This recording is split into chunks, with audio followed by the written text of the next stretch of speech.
Happy St. Patrick's Day. St. Patrick's Day is coming up in just a couple of days, and I am, of course, of Irish descent. My grandparents were from Ireland. And on St. Patrick's Day, because I am a son of Ireland and a New Yorker and a proud American, I love to remember the great New Yorkers of Irish descent who did heroic things for our great country.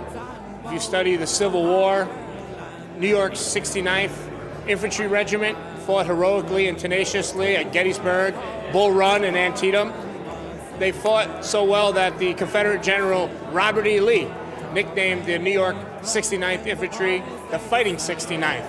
And every year the St. Patrick's Day Parade in Manhattan is led by the modern incarnation of the Fighting 69th, and they kind of set the stage for great military heroism among Irish Americans. Another great hero that I learned about, not in the history books, but in Marine Corps boot camp, Deadly Dan Daly, was from Glen Cove, New York, and Deadly Dan Daly was a Marine, achieved the rank of Sergeant Major, received the Medal of Honor not once, but twice. Once during the Boxer Rebellion, and another Medal of Honor was received during the Banana Republic Wars.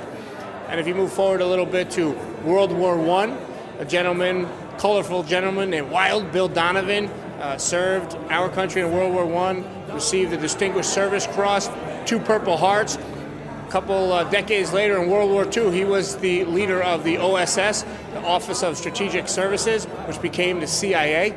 Another great Irishman who lived here in the great state of New York.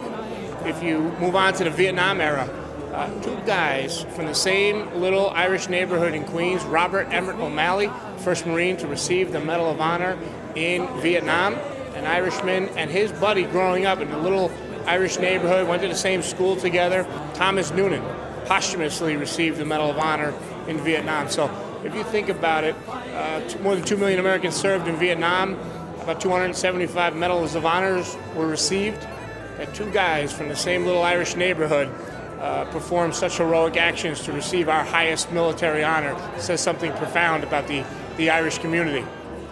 And in the 21st century, 2 Marines that I served with, 2 great New Yorkers that I served with, right here out of Fox Company, which at the time was based in Albany, gave their lives for this country. Lance Corporal Mike Glover from Rockaway, Queens, was a Marine Lance Corporal, and his platoon commander, whose birthday is March 17th, he would be 43 this St. Patrick's Day, Captain John McKenna, also gave his life on the battlefield in Fallujah, Iraq. And I think it's important to remember on this St. Patrick's Day the sons of Erin from our great state that made tremendous sacrifices for our wonderful country. So happy St. Patrick's Day. Remember those great New Yorkers. Remember those great sons of Erin as you enjoy the day. Until the battleground.